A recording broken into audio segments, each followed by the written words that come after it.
A warm welcome to NTA Nationwide. I'm Elizabeth Stover.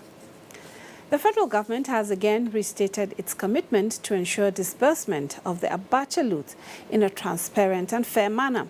This was at a pre-opening of Government Partnership Global Summit National Dialogue in Abuja.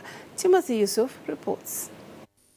This pre-summit, attended by representatives of some civil society organizations, is coming ahead of the 6th Open Government Partnership Global Summit to be hosted by the Government of Canada, being the lead government chair of the OGP since 2018. 79 member countries, including Nigeria, and 20 subnationals of the OGP are expected to participate at the summit. Utilization of the Abuja loot dominated discussion, with findings revealing that the money is largely going to poor Nigerians. The 218 self-assessment carried out by the Nigeria on the implementation of open government partnership reveal modest progress made across commitments area. There have been initiatives at ensuring budget transparency, inclusion like town hall meetings with citizens. Special Advisor to the President on Social Investment, Miriam Weiss, believes that sustaining the trajectory in the utilization of the Abuja loot should not be left in the hands of government alone. We must not lose focus of the fact that we are just lucky to be where we are. A lot of people, the majority of our citizens are out there and they're helpless, they're voiceless.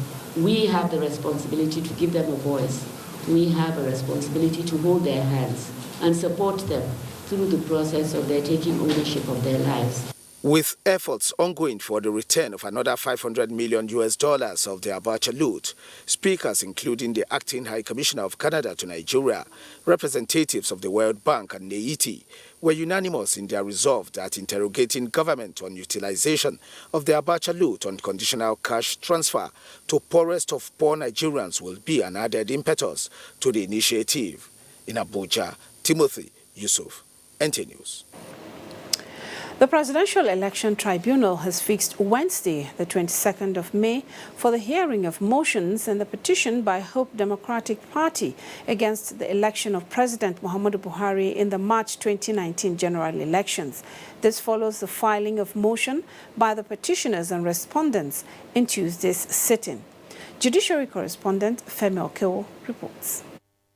Tuesday's hearing was made up of the main characteristic of any pre-trial stage of a petition hearing, which is the sorting out of all motions. Hope Democratic Party petitioners in this hearing had 3 motions, one of which was withdrawn. The second seeks to amend, while the third motion seeks to stop the swearing in of President Muhammadu Buhari pending the determination of the petition before the tribunal. We are seeking the injunction so that the parties, the second respondent can do the proper thing. When the first respondent is sworn in, we can use his power as the president of the federation. The petitioners may be intimidated. But counsel to President Muhammadu Buhari, APC, and INEC all have counter motions against the one by Hope Democratic Party, asking the tribunal to strike out all the motions by the petitioners. Why are you breaking your motions into 3? They have 3 different prayers. So for each of the prayers you want? Yes, for each prayer we have a motion. These motions that have been tabled by all the parties will now be heard on the 22nd of May, after which the main petition will then be put before the court. In Abuja, Femi Okewo, NTA News. The Senate has passed the bill that seeks to mandate organizations to make adequate provision for the transportation of their workers. The bill is basically aimed at enhancing human dignity in conveyance of employers, as the bill provides for a fine of 5 million naira for corporate organizations found guilty. Ignatius Sunkwo tells us more.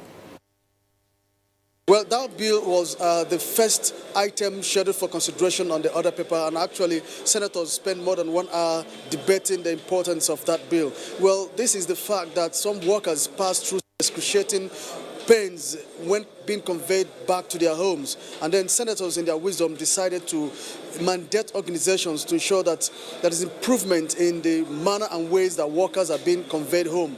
I have Deputy Senate Leader here, Senator Ibn Allah, who actually contributed on the floor during the debate on that bill. Thank you for joining us. Thank you very much.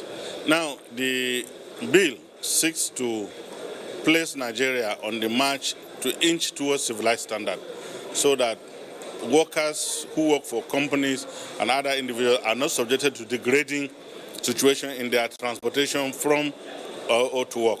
So, and I think that it is the time that Nigeria has an opportunity to begin to show to the world that as a country we are inching and marching towards civilized standard. That's the whole essence of the bill. And that's why the provision of both sentence and a fine by way of imprisonment became necessary. Okay, thank you very much for your time. All right. Well, meanwhile, Senator Kabiru Gaya has commended the Nigerian Senate and especially Mr. President for swift intervention in ensuring that Zainab Aliyu was released from the Saudi authorities. Thanks, Ignatius. Now, the House of Representatives has passed a resolution approving the proposal of the Independent National Electoral Commission to create an additional state constituency in Benue. The proposal by INEC is sequel to a Supreme Court judgment which ordered the Commission to create Agasha State Constituency from Guma constituency of Benue State. The House members, while deliberating the motion, however, urged INEC to undertake a comprehensive review of constituencies towards creating additional electoral wards and constituencies in areas that meet such requirement. Meanwhile, the House has passed 5 bills, 2 of which seek to amend Ahmadu Bello University and University of Nigeria Acts. We'll bring you details of these and more in subsequent bulletins. Away from the National Assembly now, West African police chiefs are in Abuja to review strategies towards fighting transnational crimes. They are also focusing on the ECOWAS protocol on regional cooperation for sustainable socio-economic stability of member states.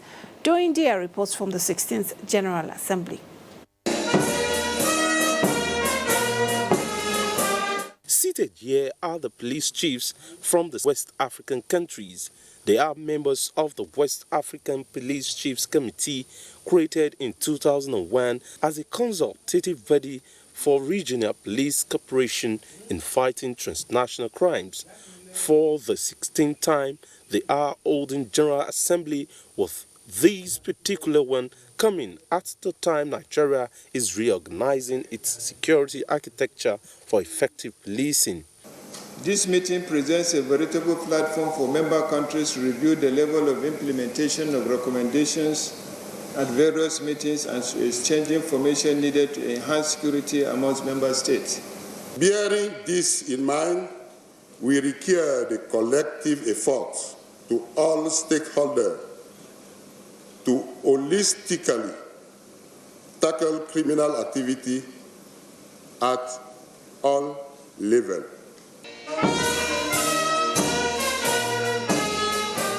Nigeria's Minister of Interior, Lieutenant General Abdulrahman Dambazao, acknowledged the importance of regional cooperation in the fight against terrorism. In Nigeria, we consider sharing of ideas as part of efforts to improve the skills and competences of law enforcement personnel in the discharge of their duties. Particularly, the Nigerian government is committed to developing viral and responsive security agencies that are equipped, proactive, and ready to face challenges by using international best practice. The 16th ECOWAS Committee of Police Chiefs is to, amongst other things, review the security architecture within the ECOWAS region. In Abuja, doing Dia NTA News. Although Nigeria is still facing insurgency and other criminal activities, the federal government is sustaining efforts in countering the trend to ensure the safety of the people. This was the position of the Nigerian members of parliament at the ongoing ordinary session of ECOWAS Parliament in Abuja. Joseph Orok reports. Every year, countries within ECOWAS are expected to submit situation reports to the ECOWAS Parliament for consideration and possible advice. While presenting the Senegalese reports, a member of parliament from that country says the country is speeding up efforts to ratify protocols that are remaining for the country as directed by the ECOWAS Authority of Heads of States and Governments and the Council of Ministers. The country has ratified and is fully compliant with 83% of ECOWAS protocols and conventions. The Member of Parliament representing Liberia says a 5-year program between United States of America and Liberia to provide critical alert information and coordinate government's response for immediate intervention is having financial hiccups.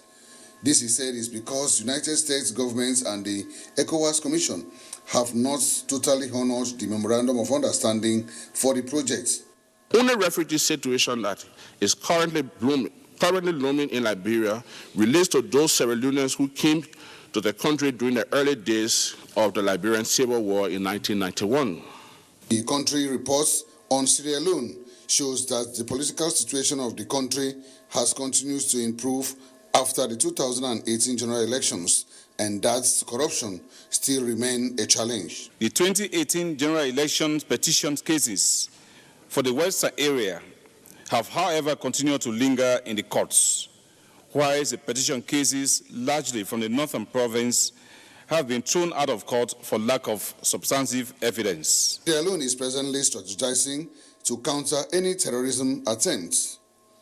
In Abuja, Joseph Orok, NTA News. Still on ECOWAS, biotechnology has the ability to unlock Africa's potentials in many areas, but it has to be carefully regulated to avert adverse effects. It is to ensure this that ECOWAS has come up with draft regulation on biosafety. Victor Azuas at the validation exercise and now reports. For decades, Africa has been a net importer of food, and this is just one of the areas threatened by biotechnology. Other areas are health and the environment, to mention a few. This explains the convergence of these experts on biosafety drawn from ECOWAS member nations on Abuja. They are here to consider the draft regulations on biosafety for West Africa with a view to validating and harmonizing them.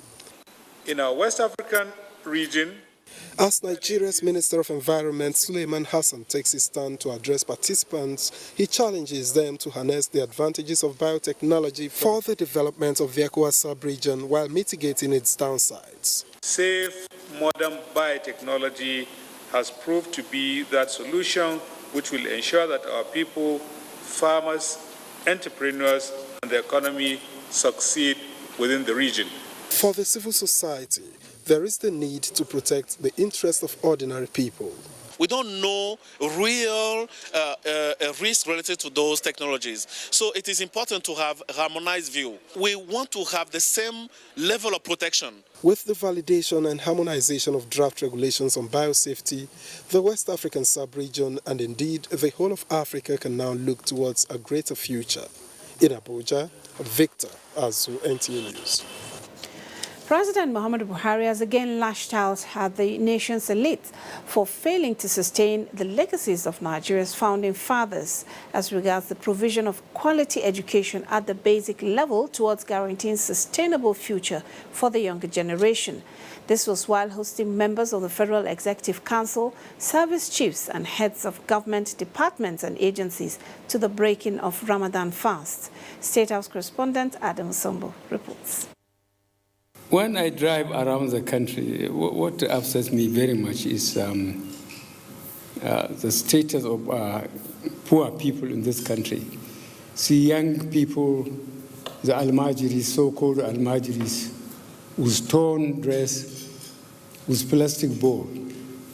So they are looking basically for what to eat. The question of education or something is a luxury. President Muhammadu Buhari blamed the situation on the social vices being perpetrated across the country, especially by the vulnerable children of the poor. Nigerian elites, he said, ought to have sustained programs that guarantee at least basic education in the country. He therefore described as welcoming his administration's school feeding program initiated by the Vice President. If you check your localities, the enrollment or the attendance improved because a lot of children can get at least one good meal a day. And this market money are very good initiatives, which I must admit endeared this government to a lot of people, the poor people. This 10,000 naira, 5,000 naira, and then this free meal are fantastic programs. He did it, and I'm very pleased. It's been very successful. President Buhari promised to ensure that the programs and other social welfare schemes are sustained in the next level so as to give the less privileged better sense of belonging. Vice President Yemi Osinbajo, on behalf of the invitees, thanked the president for the show of love and generosity.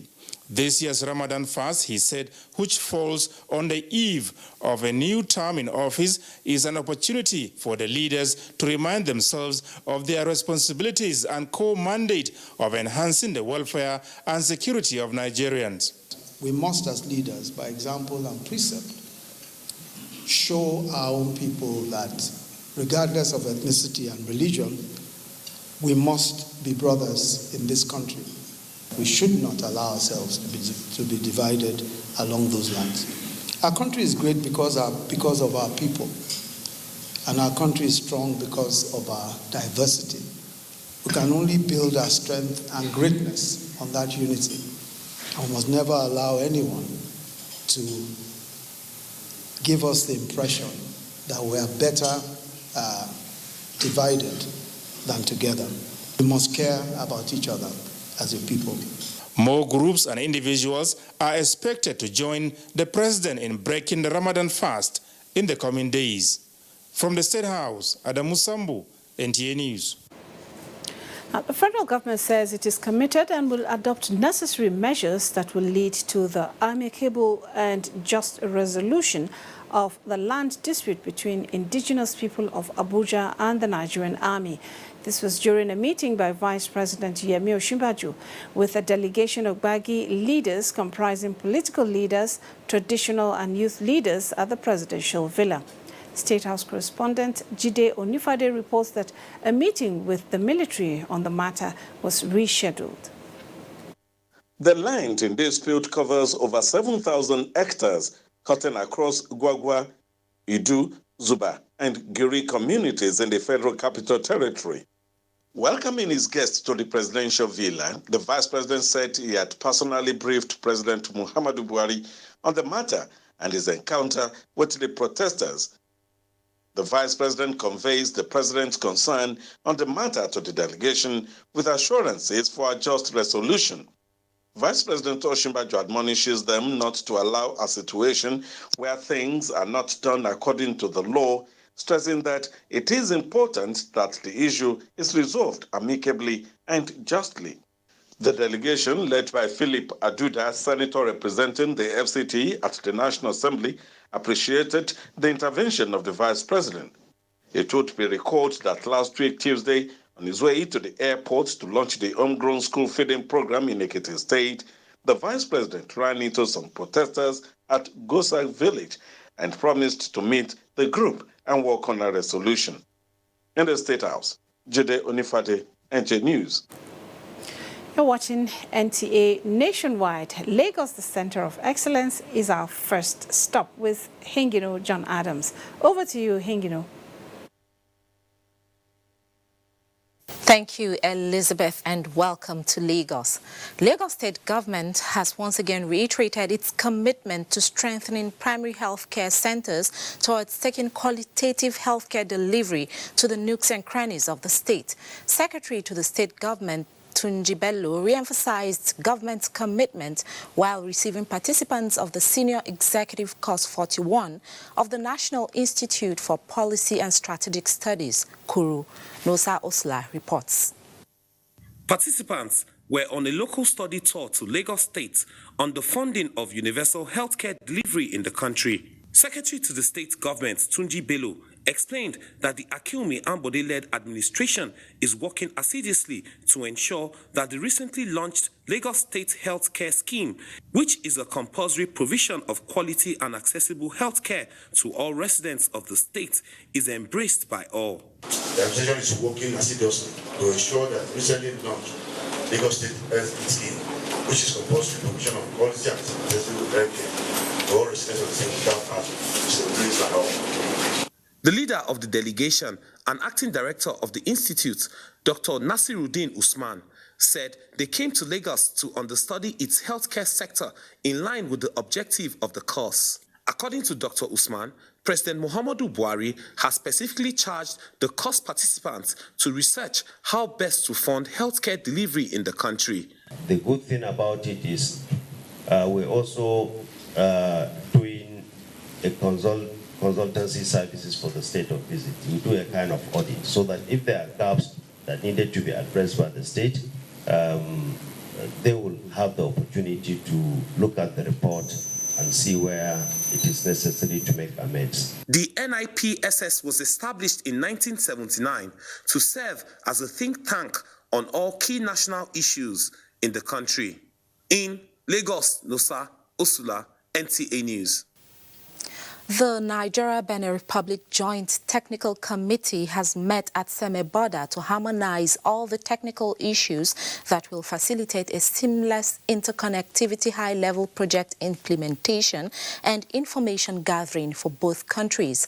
At the meeting, it was agreed that June 20 will be the launch date of the Joint Border Patrol, which will involve heads of government and ICT experts from the two countries. Over the years, both Nigeria and her neighbor Benin Republic have lost revenues on both sides due to the clandestine activities of smugglers who deny government due revenue. With the joint border patrol to come into effect next month, there will be full automation of the corridor, a key factor to check smuggling, strengthen surveillance, enhance security, and boost revenue generation. You don't do the traditional border crossing, you cross, you finish the formalities in Benin Republic, then you now go to Nigeria, you also do. That causes time, delay for transporters and traders. It's one border crossing. Déjà, les documents dans l'ordinateur, ils vont faire le... It is because ECOWAS project is being delayed that we, Nigeria and Benin, we try to set up this interconnectivity to start working before ECOWAS project is completed. The project, which has been described as good news for traders, will be fully digital, meaning that paperwork, which usually wastes time, will be done away with. We are a government that also have issues related to revenue collection and security. So if we cannot see these challenges together as a two sovereign state, then the management and control would be difficult. With the joint border patrol in place, there will no longer be duplication of processes at both borders, as the trade facilitation will be better managed in line with the ECOWAS seamless integration of the region. There will be 3 sections: cargo, commercial travelers, as well as individual travelers and pedestrians. In Lagos, Joyken Abakbuya, NTA News. The Federal High Court sitting in Lagos has fixed the 31st of May to rule on the objections to the admissibility of statements made by the defendants in the ongoing trial of former Aviation Minister Femi Fani-Kayode and 3 others facing money laundering charges. Vera Chinwoba has more. The former Aviation Minister Femi Fani-Kayode is facing charges bordering on 4.6 billion naira money laundering alongside former Minister of Finance Nenadi Usman and Yusuf Danjuma, former Chairman of Association of Local Governments of Nigeria. While the 4th defendant in the charge is a company, Joint Trust Dimensions Limited. EFCC had preferred a 17-count charge of money laundering on the defendants, which they pleaded not guilty and were granted bail. Mr. Shuaibu, an EFCC investigator, investigator was led in evidence by the prosecutor Rotimi Oyadepo. He told the court that in the course of investigation, EFCC invited the defendants and showed them 8 exhibits, which are Zenith Bank account statements, which they identified. He further told the court that Femi Fani-Kayode was also invited and showed his Zenith Bank statements of account, where he transferred sums of money from Joint Trust Dimensions Limited to his account, and he admitted receiving the money from the company. When EFCC counsel sought to tender the statements in evidence, defense counsels Ferdinand Obi, Norris Quakers, and Clement Onwewuna raised objection to the admissibility for being voluntarily made. The defense team argued that where the issue of voluntariness of a statement is raised, the court is expected to order trial within trial to test the voluntariness of the statement. EFCC counsel urged the court to refuse the oral application of the defense. Justice Aikao has fixed 31st of May for ruling. Meanwhile, the ongoing trial of former governor of Ekiti State, Ayo Fayose, facing 6.9 billion naira fraud, was stood down for 1 hour to await the arrival of the EFCC prosecutor. His absence, however, forestalled the trial. Justice Mojisola Olaturegu has fixed May 21st for continuation of trial. In Lagos, Vieira Chumuba, NTA News. That's our contribution from Lagos. Nationwide continues after this commercial break. Stay with us. The management of the Nigeria Television Authority (NTA), Federal Radio Corporation of Nigeria (FRCN), and Voice of Nigeria cordially invites the general public to the 14th edition of the annual Ramadan lecture, which will inshallah hold on Saturday, 18th May 2019. The topic is Tolerance in Islam, to be delivered by Sheikh Muhammad Nuruddin Lemu, Director of Research and Training, Dawah Institute of Nigeria Islamic Education Trust, Mina, Niger State. The venue for the event is Lumana Multipurpose Hall, River Road, Jabi Road East, Ngorimi Jari, Kaduna by 9 a.m. Under the distinguished chairmanship of Lamido of Adamawa, His Royal Highness Muhammad Barkindo Aliyu Mustafa. The chief host is His Excellency Malam Nasr Ahmed El-Rufai, the Executive Governor of Kaduna State. Royal Father of the Day is His Royal Highness Alhaji Dr. Show Idris, CFA, Emir of Zazzau. The host, Malam Yakubi Muhammad, Director General of Nigeria Television Authority, Malam Mansur Liman, Director General of Federal Radio Corporation of Nigeria, and Dr. Osita Okechukwu, Director General of Voice of Nigeria, announcer organizing committee. You are welcome.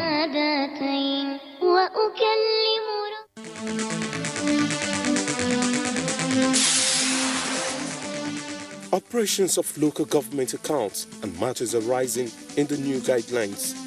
That is the focus on NTA Tuesday Live this week. Tuesday Live, every Tuesday at 10:30 p.m. Incisive, informative, and educating. Don't miss it.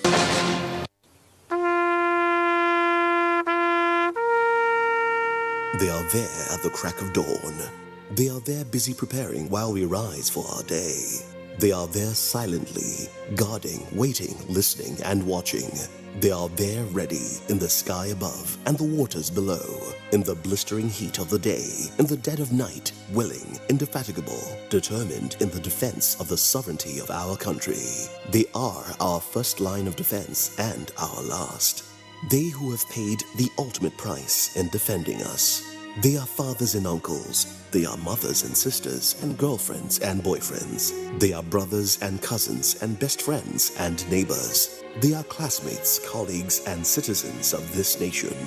They are our defenders and deserve our respect, our prayers, our thoughts. Nigeria, please support our armed forces. These days, people get their news and information from more media sources than ever before. Some of the news and information given are fake, unverified, doctored, and manufactured to create confusion, stir disaffection, and cause disunity. Before you believe or share any news, ask yourself, is this real? Is it from a credible source? Is it verified or verifiable? Fake news is dangerous. Whether you do it for fun or for political gains, real people can get hurt. Fake news, don't create it, don't spread it. This is a public service announcement from NTA. When you hear that sound, you know that Nigeria's most authentic newscast is about to begin.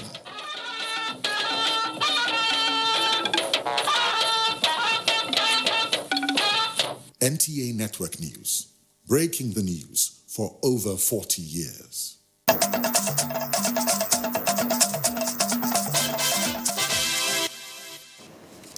Thanks for staying with us on NTA Nationwide. Now, with almost 6 decades of relentless service to sustain industrial revolution in Nigeria, the Bank of Industry is still on course in its quest to transform Nigeria's business environment.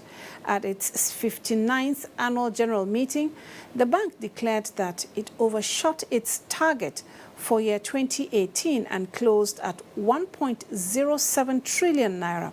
Kunle Adeye reports. With a keen interest in promoting and exposing entrepreneurs to local and international markets, the Bank of Industry has been encouraging Nigerians to take solace in micro, small and medium enterprises and small-medium enterprises. Consequently, it sponsored more than 50 Nigerians to the Intra-African Trade Fair in Cairo, Egypt in 2018. It also announced deepening penetration in key markets, increasing focus on exceptional customer service delivery, and strengthening operation model leveraging on technology as targets for 2019. For the first time in the history of the bank, we crossed over 1 trillion in our asset base. The group profit was over 36 billion naira. For a bank that is owned basically by government, it's a very good achievement. With a public-private partnership orientation which aims at becoming self-financing, the bank raised $750 million through a medium-term loan managed by Africa Export-Import Bank Afrexim and through partnership with the federal government to promote social investment programs. The BOI facilitated the disbursement of 29 billion naira to over 1.5 beneficiaries. Yes, we have done much better than last year in terms of profit because we have done much more in the area of disbursement of loan, especially to micro, small and medium enterprises. The Bank of Industry also grew its loans disbursement to 259.6 billion naira, representing 130% growth. In Abuja, Kunle Adeye, NTA News. And our next up on NTA Nationwide is Jos, as Police Staff College graduates participants in detective course. Felicia brings us details of this and more. Over to you, Felicia. Thank you, Elizabeth. Welcome to Jos. The Nigeria Police says it is intensifying interagency collaboration in tackling the rising wave of crimes in the country. The Acting Inspector General of Police said this in a message to the graduation of the 2019 Advanced Detective Course 68 at the Police Staff College, Jos. Ben Mitu reports.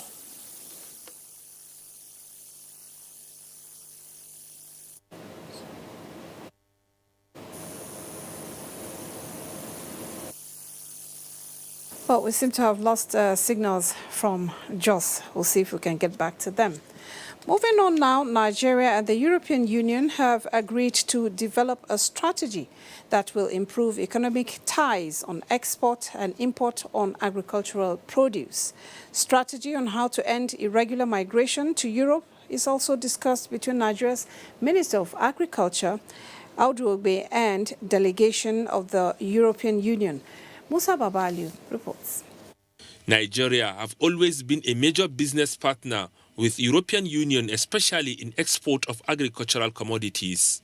Dry beans, sesame, vegetables and other cash crops are the major commodities Nigeria exports to European countries.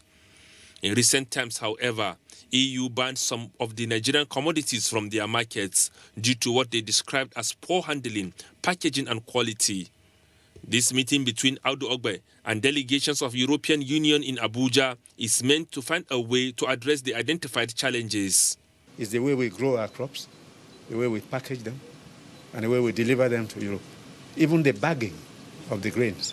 We have to shift from polypropylene bags to jute bags.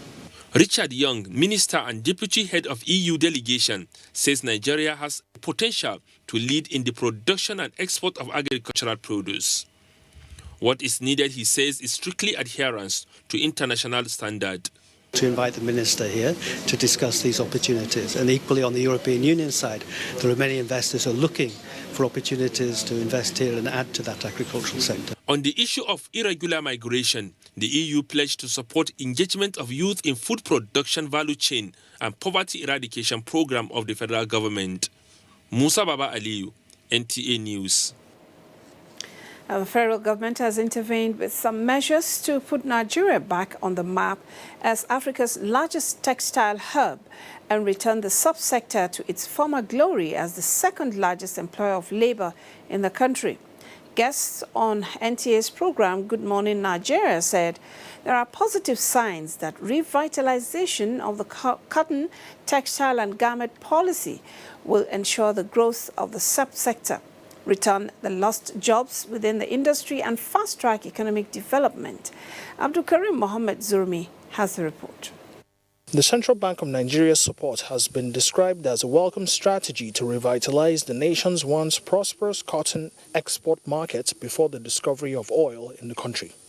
Now, the renewed policy and measures put in place by the government is expected to not only close gaps like smuggling and other factors working against the success of the policy, but also promises to help in the rejuvenation of cotton mills and keep cotton farmers busy. We had more than 300 farmers there, though they wanted to all be there, but we only had to control. But essentially what has happened is that the inputs, as recommended even by the experts, Institute of Agricultural Research, is what was basically flagged off, including improved seedlings for planting. So we're hoping that by the close of this month, we would have significantly distributed these inputs to farmers. Loans to farmers will also help gain the necessary materials for the production of quality cotton, which is essential for the textile industry. You see, when cotton is produced, there has to be a ginnery who we offtake. So what the Central Bank is doing as they produce, we are also supporting ginnery to overhaul their machineries, buy new equipment where necessary. These policies are expected to help farmers grow cotton in a large scale and allow them to produce enough to feed the factories for more made-in-Nigeria garments. In Abuja, Abdul Karim Mohammed Zurmi, NTA News. Okay, we'll now rejoin Felicia in Jos. Back to you, Felicia. Thank you, Elizabeth. The Nigeria Police says it is intensifying interagency collaboration in tackling the rising wave of crimes in the country. The Acting Inspector General of Police said this in a message to the graduation of the 2019 Advanced Detective Course 68 at the Police Staff College, Jos. Ben Mitu reports. Criminality has taken a difficult dimension which has affected many facets of development in the country. It is for this reason that the police, Navy, Air Force, Customs Service, and the National Intelligence Agency embarked on a 6-week training of these officers to enhance intelligence gathering skills, investigative capabilities, and prosecuting ability, which the IGP believes will equip officers with contemporary skills of detecting and investigating emerging crimes. As law enforcers, you must always work together and uphold the unity of this nation. The police authority in the college also charged the course participants to intensify symbiotic working relationship with sister agencies for ultimate results. This your rank and a lower cadre are the most important rank in the field. You can mar the operation in the field or you can make it succeed. And so it is very important that you cooperate with each other. Participants took turns to appreciate the college for investing in them as they pledged to contribute meaningfully in the task of crime prevention and reduction. In Jos, Ben Mitu, NTA News. The Plateau State Specialist Hospital, Jos, is extending healthcare services to patients from neighboring states with the inauguration of a fully equipped intensive care unit at the hospital. The facilities were donated by the Redeemed Christian Church of God. Abdul Wahab Babankanti completes the reports. The equipment includes 3 intensive care unit beds, 2 mechanical ventilators, 2 arterial blood gas analyzers, and 1 multi-parameter monitor were presented to the Plateau State government as part of the church mandate to engage in corporate social responsibility as well as its contribution to the health sector. So that you can access the patient, or if you need to put in a breathing tube, you can do that comfortably. It is written in Exodus chapter 15, verse 26, that if we will hearken diligently to the voice of the Lord our God, to observe and to do what he commands, he promised that we will never be sick. He said because he will be our physician. Plateau State governments commended the gesture, saying it will go a long way in meeting the need of patients at all levels. The decision to donate a brand new intensive care unit to this hospital is visionary, timely, and a divinely inspired life-saving gesture, which is exemplary to all. This humanitarian feat, observers say, will assist tremendously in the management and treatment of patients and also reduce medical tourism. In Jos, Abdul Hababankanti, NTA News. That's our contribution from Jos. It's back to you, Elizabeth, for more on Nationwide. Thank you, Felicia. Now talking about fighting crime, Nigeria is expanding its counter-terrorism tactics with support from the British Military Advisory Training Team. This is partly through a course designed to address key security issues in Nigeria and sub-Saharan Africa. Correspondent Naja'atu Tijani reports. It is called campaign planning, but should not be confused with political campaigns. Rather, it is a course inaugurated at the Defense Intelligence College which emphasizes military operations that analyze and assess risks in counter-terrorism. Now, historical partners Nigeria and Britain have teamed up to equip personnel from the Nigerian Armed Forces and Emergency Services with critical thinking skills necessary for planning such campaigns against insecurity. It has been identified that military effort alone is impossible to restore internal peace and security. Hence, the need for joint planning and execution of all military-led campaigns, which has become very imperative. Certainly going to provide a series of tooling and mental exercises that will allow future Nigerians to tackle these sort of challenges in a more complex environment, particularly as those security challenges develop and change. Nigeria has continued to evolve strategies to tackle the security challenges the country is being faced with. And now with support from the British Military Advisory Training Team, this is being taken to a whole new level, which is expected to yield positive results. Joint operations of the Nigerian Armed Forces and emergency agencies poised to be more effective from now on. Naja'atu Tijani, NTA News. Still on fighting crime, Nasarawa state government has adopted technology-driven approach to fight crimes and criminalities in the state with the installation of surveillance cameras on major streets to track miscreants. Joshua Ojito reports that the pilot scheme of the project was flagged off in Karo. The Smart Street Lighting is one of the components of Smart City initiative launched about 3 years ago in Abuja. It is to provide city that is technologically compliant in the 21st century. The Smart Street Lighting already installed in parts of Karo is equipped with high-quality 100 watts LED lights, outdoor Wi-Fi covering 300 radios, and a surveillance camera to enhance security in the areas of coverage. Governor Umaru Tenkwal Mukura, while inaugurating the facility in Karo, says it will assist in tracking criminal activities around the Karo axis. By the time people start to appreciate it, we will then take it to local government headquarters. Meanwhile, Governor Mukura and the governor-elect Abdullahi Sule inspect the multi-million naira Nasarawa house in Abuja with work nearing completion.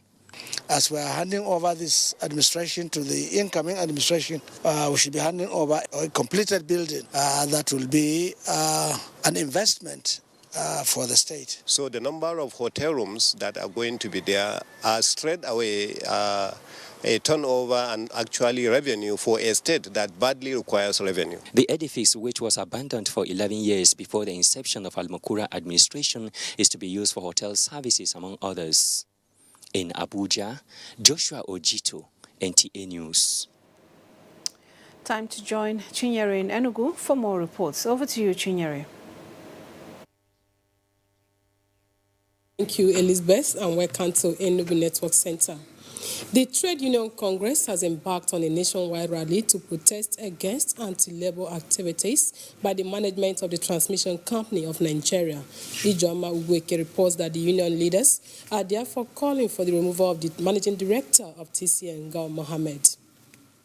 The TUC, in the three-day protest, which is carried out simultaneously across the zones the Transmission Company of Nigeria is operating, is demanding for the review of all promotions, transfer and sanctions of staff in the last 1 year, account for all government and donor monies received since January 2016, and disbandment of illegal committees. Others are restoration of rights of senior staff, Association of Electricity and Allied Company, membership processing, vehicle, and other supports given to the union. We have tried all possible best, using all measures to see that issues that is going on, anti-labor activities of the management of TCN, we try to resolve it amicably. The members of the union who have adopted the measure stress that the anti-labor activities cannot be tolerated any longer, as the management of TCN operates anti-workers policies as well as carry out corrupt practices. This is a tip of the iceberg. So what's the prayer?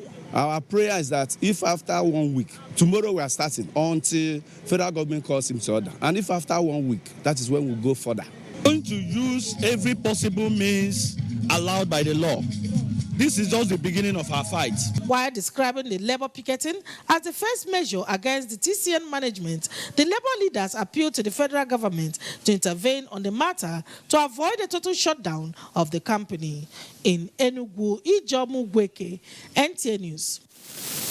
The Enugu State Police Command says it will continue to sanction its officers and men who engage in corrupt activities, thereby portraying police in bad light. The Commissioner of Police, Suleiman Balarabe, announced this while presenting the scorecard of Operation Puff Adder in Enugu State. Chinyere Okoye has more. Operation Puff Adder, which was launched in Enugu 2 weeks ago, of kidnappers and other criminals in more advanced way. The CP, Suleiman Balarabe, said the operation is already yielding the desired result, with the arrest of 7 suspects believed to have been involved in high-profile crimes, including robbery and cultism. The suspects, he said, were apprehended at their points of operations with arms and other dangerous weapons. You can see how these young men are committing trouble, but in the process being arrested.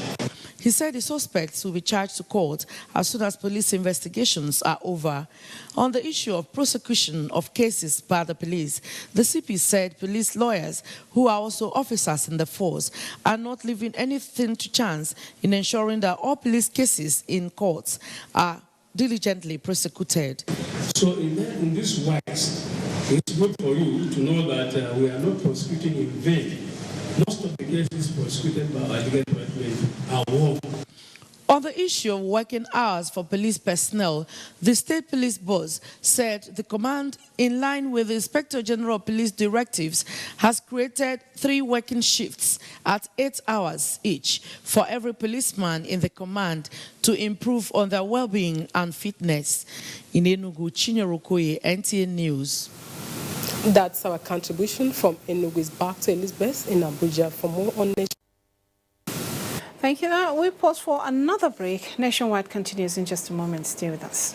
NTA Television College Jos announces admissions into 2-year diploma programs in film and television production, television engineering, and broadcast journalism. The sale of forms will commence on the 13th of May and run through 30th July 2019. Admission forms can be obtained from all marketing offices, NTA state capital stations, zonal centers, or at the office of the academic secretary, NTA Television College, Rayfield, Jos. On payment of a non-refundable fee of 7,500 naira in bank draft in favor of NTA NTA TV College. Applicants can also obtain the forms through the NTA TV College portal at www.ntatvc.edu.nj. Applicants are required to possess 5 credits in GCE or SSCE in relevant areas of study in not more than 2 sittings, including English and mathematics. All properly completed forms attached with photocopies of credentials must be submitted on or before 30th July 2019. For further inquiries, please visit our website at ntatvc.com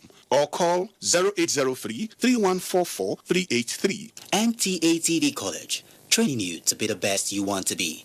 Registrar Announcer. You can follow us on all our social media platforms: Facebook at NTA Network News, Instagram at NTA Network, Twitter at NTA News Now, YouTube at NTA News Online. Or visit www.nta.ng. For live streaming, visit www.nta.ng/live. Now, you can stay updated on the go, be it on your TV, iPhone, laptop, or iPad, or download the NTA mobile application from your Play Store or App Store. NTA, you can beat the rich.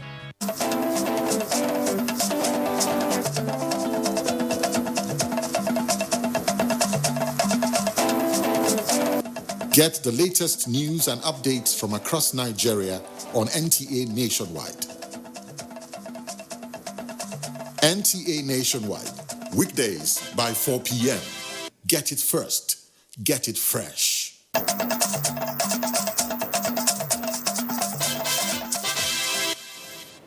Thanks for staying with us. And Hobehi in Benin brings us more reports.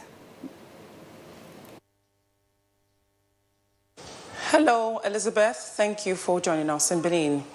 Officers of the Special Anti-Robbery Squad, SARS, and Monitoring Unit personnel in the Edo State Police Command have been receiving lessons on the need to respect human rights in the discharge of their duties and uphold high level of discipline and professionalism.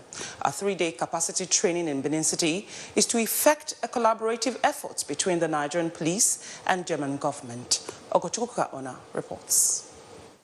In the last few years, there has been public outcry over human rights abuses by the Special Anti-Robbery Squad, SARS. This prompted the Vice President, Professor Yemi Osinbajo, in the capacity as acting president in August last year, to direct that the then Inspector General of Police, Ibrahim Idris, overhauls the units.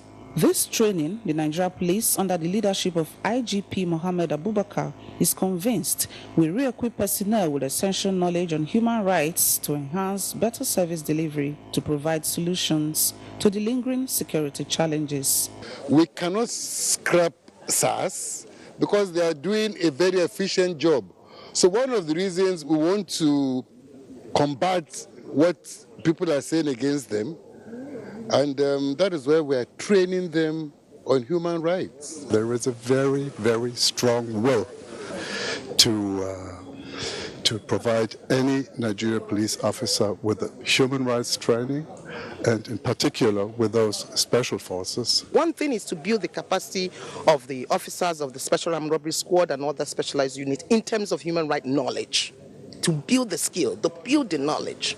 The second is to ensure that there are processes that enable them to comply. That is by strengthening the oversight mechanism. The Commissioner of Police, Edo State, Damalan Mohammed, represented by the Deputy Commissioner, Kanayo Uzegbe, wants participants to galvanize ideas garnered with a view to using them in their efforts to fight crime in the state. In Benin, Ogochukwu Ona, NTA News. Similarly, the Federal Road Safety Corps Zone ROS-5 Benin has engaged its commanding officers and zonal heads of departments and units on capacity building programs with the theme Improved Enforcement and Rescue Activities, Panacea for Enhanced Road Safety Administration. The training is towards ensuring efficient service delivery. Udwakobong Achibong completes the report. The command has observed that in the first quarter of 2019, there has been increase in the number of road crashes compared to recorded cases in the first quarter of 2018. According to its records, 170 persons have been involved in road crashes in 2019 as against 173 in 2018. 54 traffic crashes in 2019 as against 47 in 2018, and 36 deaths in 2019 as against 34 in 2018. Some of the routes affected include Benin-Ore Road by Ovia River, Agbede-Auchi Road, Benin-Asaba-Agbo Road, and Onisha Road. For the command, the development is worrisome, which the event seeks to re-evaluate, re-strategize, and chart the way forward. We also intend to go the legal, whereby some motorists might actually end up in jail. Participants were charged to strengthen efforts in areas of public enlightenment. The meeting also discussed assessment criteria for 2019 as aligned with FRSC corporate strategic goals. In Benin, Udakobong Achibong, NTA News. The Nigerian Television Authority, NTA Asaba, is getting set to resume 24 hours transmission. This is made possible with the Delta State government's 33 kVA power intervention to sustain public power supply to the station. Ngozi Imokwede reports on this and a thank you visit of management to the wife of the governor, Dame Edith Okowa. Over the years, the operation of NTA Asaba has relied on the epileptic power supply from the 11 kVA. This challenge implied that the station stayed on air, running on its generating sets. However, through the magnanimity of the Delta State government, Senator Ifeanyi Okowa, NTA Asaba can now boast of steady power supply with the installation of this 33 kVA line. The Commissioner for Power and Energy, Newwood Safuga, described the NTA partnership with the state government as symbolic for nation building. Delta State government will continue to bring the dividends of democracy to the doorsteps, ensuring that Deltans and Nigerians enjoy prosperity through the smart agenda of this administration. We appreciate the effort of Delta State government, especially our honorable governor, His Excellency. He has done so much. After numerous challenges towards the realization of the project, the general manager of NTA Asaba, Richard Yabo, is full of appreciation for the breakthrough. We've suffered for too long, and we approached him, and he was gracious enough to approve. We are promising Deltans, right, that this is the beginning of the good times. Earlier, the management of the station was at the government house where it commended the wife of the state governor, Dame Edith Okowa, for her doggedness and support in the realization of the project. In Asaba, Ngozi Imokwede, NTA News. And that's it from Abuja. That's it from Benin. It's back to Abuja for the rest of Nationwide. Thank you, Obehi. Sports is next with Kene Himagbodike. The first